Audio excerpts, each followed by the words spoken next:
بسم اللہ الرحمن الرحیم السلام علیکم۔ اللہ کے کام بھی بڑے نرالے ہیں، جب وہ دینے پہ آئے تو سوتے ہوں کے نصیب بھی جگا دے۔ چچا الیاس کے ساتھ بھی کچھ ایسا ہی ہوا تھا، مخص ایک خواب نے ان کی زندگی بدل دی تھی۔ کہاں گناہوں سے الٹی ہوئی زندگی اور پھر کہاں اللہ والوں کی ہم نشینی۔ سب کو وہ خواب سناتے تھے مگر ہم سے کبھی تذکرہ نہ کیا۔ ہم اصرار بھی کرتے تو یہ کہہ کر ٹال دیتے تھے کہ تم کودک ہو، تم کیا سمجھو مباشرت۔ ہمیں بھی ان کے خواب سے کوئی خاص دلچسپی نہ تھی، بس یہ تمنا تھی کہ ہم سے بھی گپ شپ کریں۔ جس طرح اوروں کو ہنساتے رہتے ہیں، ہمیں بھی وہ کرامتی چھتری دکھائیں جس کے بارے میں مشہور ہے کہ جب سے ان کے پاس آئی ہے ان پر بارش نہیں ہوئی۔ مطلب یہ کہ ادھر انہوں نے چھتری تامی، ادھر بارش رک گئی اور بادل یکدم غائب۔ وہ چھتری کو بچوں کی پہنچ سے بہت دور رکھتے تھے۔ وہ اسے مسجد کے حجرے میں مغربی دیوار پر ٹانگتے تھے جہاں کسی بچے کا ہاتھ نہ جا سکے۔ ہاتھ تو کجا، حجرے میں ہمارے قدم تک نہیں جا سکتے تھے بھائی، داخلہ جو ممنوع تھا، بس ہم کھڑکی سے جھانک ہی سکتے تھے۔ استاد المحترم نے حرمین کے چند تبرکات دیوار پر لٹکائے ہوئے تھے، انہوں کے بیچوں بیچ وہ کرامتی چھتری بھی لٹکی ہوئی تھی جس کی زیارت بھی ہمارے نزدیک کسی تبرک سے کم نہ تھی۔ چچا الیاس اس خواب کے بعد مسجد ختم نبوت کے ہو کے رہ گئے تھے۔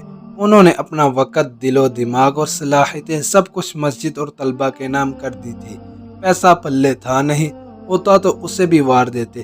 بیوی کو مرے 25 برس بیت چکے تھے، دوسری شادی نہیں کی، لڑکا کوئی ہوا نہیں، ساری بچیاں تھیں، انہیں بیاہ دیا تھا۔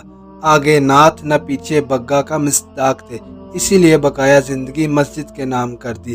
الزامات بھی لگے کہ الیاس چندے میں خرد برد کرتا ہے، ذبح شدہ بکرے غائب کر دیتا ہے، مگر ان باتوں کا حقیقت سے کوئی واسطہ نہیں تھا۔ یہ اوچھے کام وہ کرتے بھی تو کس کے لیے، نہ بال نہ بچہ۔ دراصل بعض لوگ مخص حسد کی بنیاد پر الزام تراشی کرتے تھے کہ گنگوہی صاحب نے سارا انتظام اس کالے کلوٹے کے ہاتھ میں کیوں دے دیا۔ ہم اس وقت چھوٹے تھے لیکن اتنا ضرور سمجھتے تھے کہ چچا الیاس کے بغیر نہ مسجد آباد ہوگی اور نہ ہی مدرسہ چل سکے گا، کیونکہ ادارے ایسے مخلص اور بے لوث لوگوں کی اور انہیں منت ہوتے ہیں۔ ہماری فراغت کے بعد مدرسے میں چھوٹے چھوٹے بچے رہ گئے تھے جنہوں نے بعد میں چچا الیاس کو اماں پکارنا شروع کر دیا تھا۔ اب ہم کبھی کبھار مسجد جاتے، کبھی ان سے ملنے تو کبھی کسی جلسے کے موقع پر۔ انہوں نے اسکول کا کبھی منہ نہیں دیکھا تھا اور نہ ہی قرآن پڑھا تھا، مگر جب توبہ طائب ہوئے تو داڑھی اور ٹوپی ان پر خوب جچتی تھی، اور کچھ ان کی ایسی صفات تھی کہ جس نے ان کے ان پر ہونے کو چھپا لیا تھا۔ ٹھیک ہے وہ پڑھے ہوئے نہیں تھے، مگر انہیں نمازوں، جلسوں، ختم قرآن، خیرات اور دیگر موقعوں پر بچوں کو قابو رکھنے کا ملکہ حاصل تھا۔ غسل میت بھی جانتے تھے اور آدھے قصاب بھی بن گئے تھے۔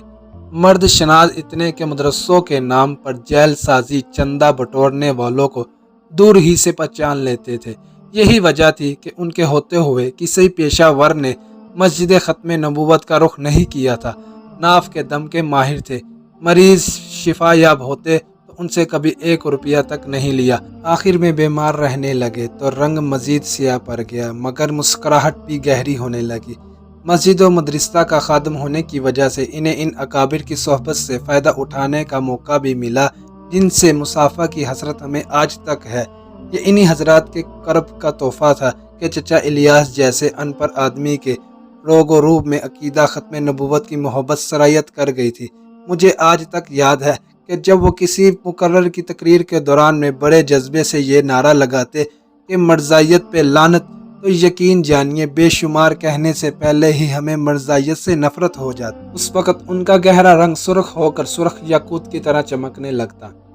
کچھ عرصہ قبل ماہ اپریل میں ہمارے علاقے میں اتنی شدید بارشیں ہوئیں کہ سب عاجز آ گئے، حالانکہ عام طور پر ان دنوں میں بارشیں ہوتی نہیں تھی۔ ایک روز مجھے اچانک اس کرامتی چھتری کا خیال آیا تو جٹ سے ان کے پاس پہنچا۔ خیر ہو قاری صاحب، کیسے آنا ہوا؟ وہ چارپائی پر نیم دراز تھے۔ مجھے دیکھ کر نقاہت کے ساتھ اٹھنے کی کوشش کی۔ آپ لیٹے رہیں چچا، بس وہ آپ کی کرامتی چھتری درکار تھی، ہم تو بارشوں سے آنتی آ گئے ہیں۔ وہ دیکھیں پھر سے گرج چمک شروع ہے، ثاقب ذرا حجرے سے میری چھتری لانا۔ اتنے میں بارش بھی شروع ہو گئی۔